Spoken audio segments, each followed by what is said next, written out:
आपकी संधि है ष्टुत्व संधि, अभी आपने पढ़ी थी ष्टुत्व संधि। अब ष्टुत्व में जो नियम लगा था उसी नियम को लेकर हम आगे बढ़ेंगे।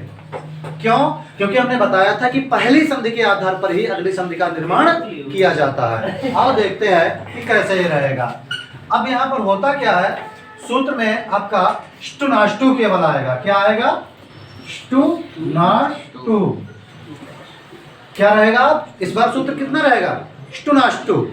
सूत्र भी छोटा हो जाता है, लेकिन अभी समझ में नहीं आया, ये तो 2 ही पद हो गए ना, 3 पद होने चाहिए।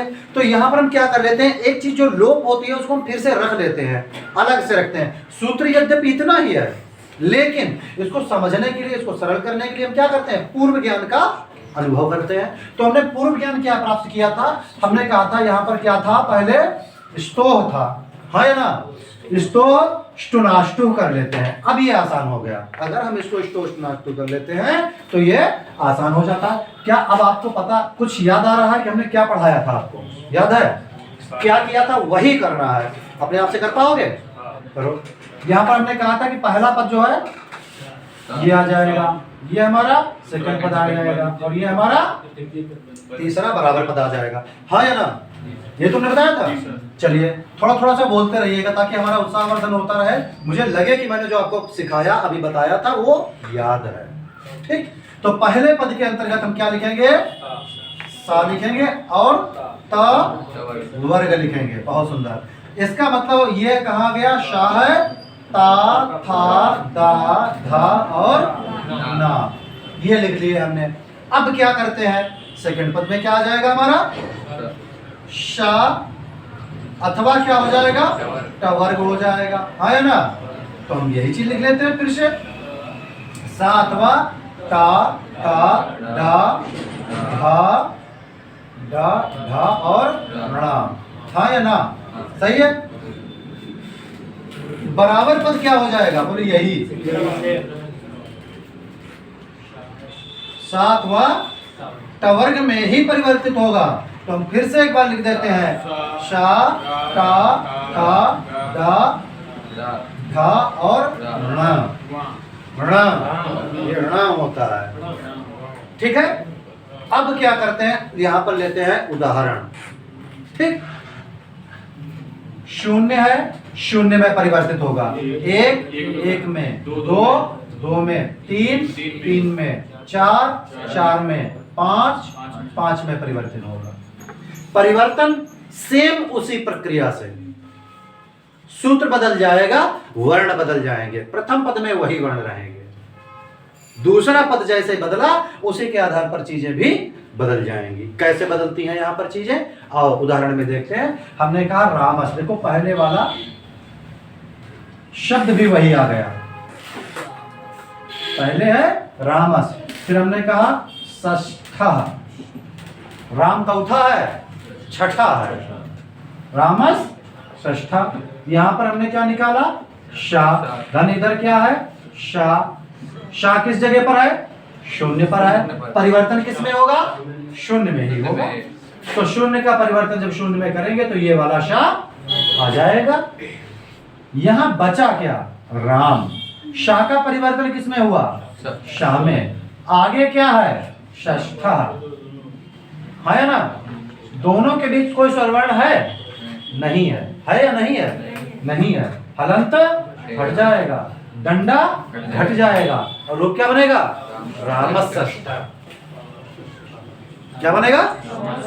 एक उदाहरण यहां पर का खूब पूछा जाता है, वो कौन सा उदाहरण है जो बहुत पूछते हैं? ये तो संस्कृत का उदाहरण दिया है समझाने के लिए तुमको। अब हिंदी का उदाहरण तुमसे क्या पूछेगा? कहेगा धनुष धन टंकार, धनुष धन टंकार, ये उदाहरण बहुत पूछा जाता है। अब यहाँ पर क्या आता है? सा। धन इधर क्या है? टा। सा का परिवर्तन किसमें होगा? शा में हो जाएगा। अब यहाँ पर क्या बचा? धन। इस सा का परिवर्तन किसमें हुआ? शा में। आगे क्या है? टंकार।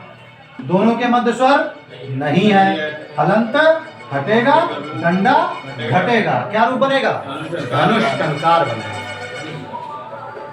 कोई दिक्कत? आगे समझ में कैसे बनता है? आखिर परिवर्तन ये कहां से आया ये है इसका राज। तत धन टीका, ये भी उदाहरण को पूछते हैं, क्या कहते हैं कि तत धन टीका। ठीक, तो यहाँ पर ता है, धन आगे ता है, ता का परिवर्तन, ता किस जगह पर है, एक पर है, एक में परिवर्तन हो जाएगा, ता में ही परिवर्तन होगा। तो यहाँ का बचा ता, अब आगे है ता हलंत, फिर आगे क्या है टीका। अब ये बताओ क्या हलंत हटेगा, नहीं, क्यों, आधा हो ही नहीं सकता, इस वर्ण को आधा नहीं लिखा जाता है। तो या तो आप ऐसे हलंत के साथ तुम छोड़ दो इसको इसी जगह, मतलब जिस हाल में है उस हाल में छोड़ दो, और ज्यादा करो तो क्या करो, नीचे लगा दो। दूसरा रूप ये हो सकता है, क्या रूप बना है, हाँ दोनों सही है। अब इनको 5-6 बार बोलो जल्दी जल्दी, ठीक। तो इस तरह से ये रूप बन जाएगा आपका। अगला रूप आपको बताते हैं मजेदार, ये पूछा जा चुका है, शरद धन डंबर। शरद धन डंबर, ये उदाहरण पूछा जा चुका है, शरद धन डंबर। अब भाई बहुत सीधा उदाहरण है, क्या बनेगा, क्या सीधे सीधे बना दें, बिल्कुल बना सकते हैं अगर सीख चुके हो। शरद डंबर, क्या बनेगा, शरद डंबर। एक उदाहरण इसमें और है, षडधन नवति।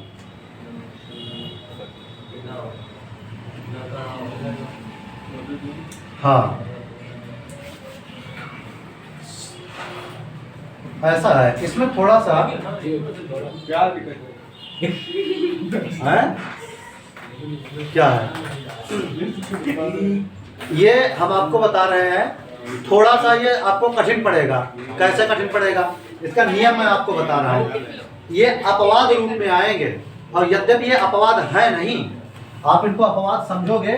देखिए दिमाग लगाना, अब जो उदाहरण मैं बताने वाला हूँ संधि यही लगेगी, लेकिन नियम में थोड़ा परिवर्तन होगा।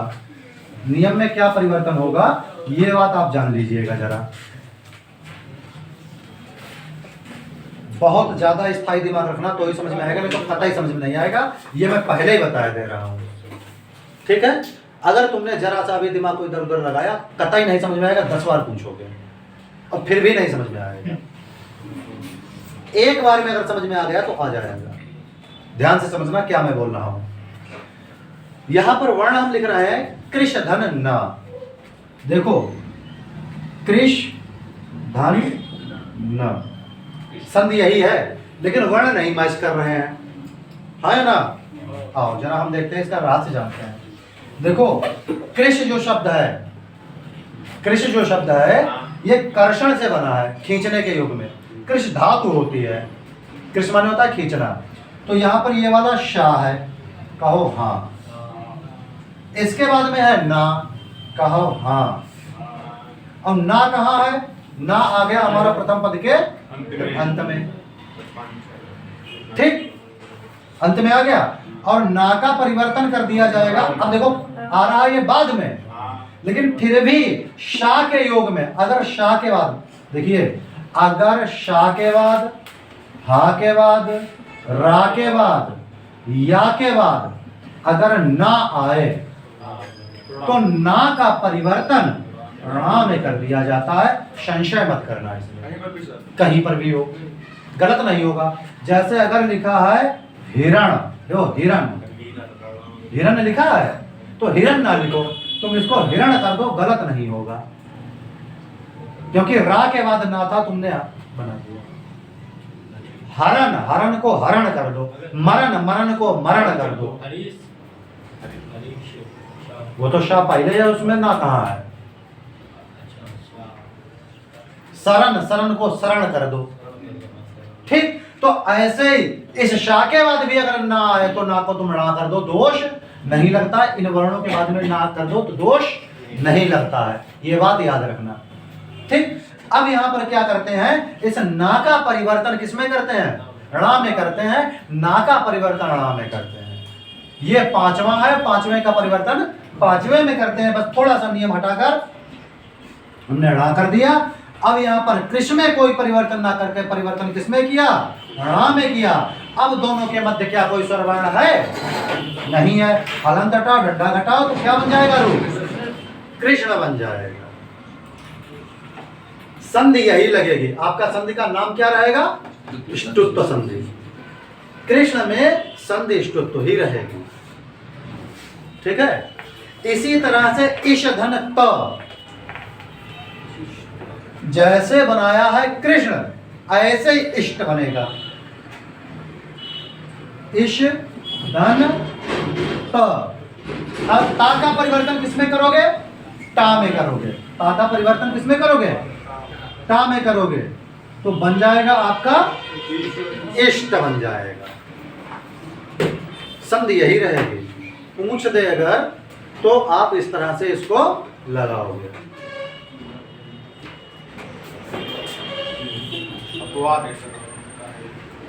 आप अपवाद इनको कहना चाहो तो कह सकते हो, कोई दिक्कत नहीं।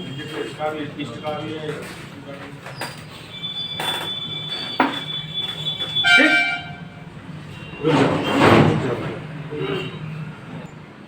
संधि के इसी तरह से रहस्यात्मक उदाहरण देखने के लिए हमारे चैनल शैलेंद्र सरस को सब्सक्राइब करें और वीडियो को पूरा देखें, क्योंकि पूरा देखने पर ही आपको इनके रहस्य पता चलेंगे। तो इसी तरह से अच्छे और नई नई जानकारियों को लेने के लिए हमारे साथ जुड़े रहें। मिलते हैं एक नए वीडियो में। नमस्कार।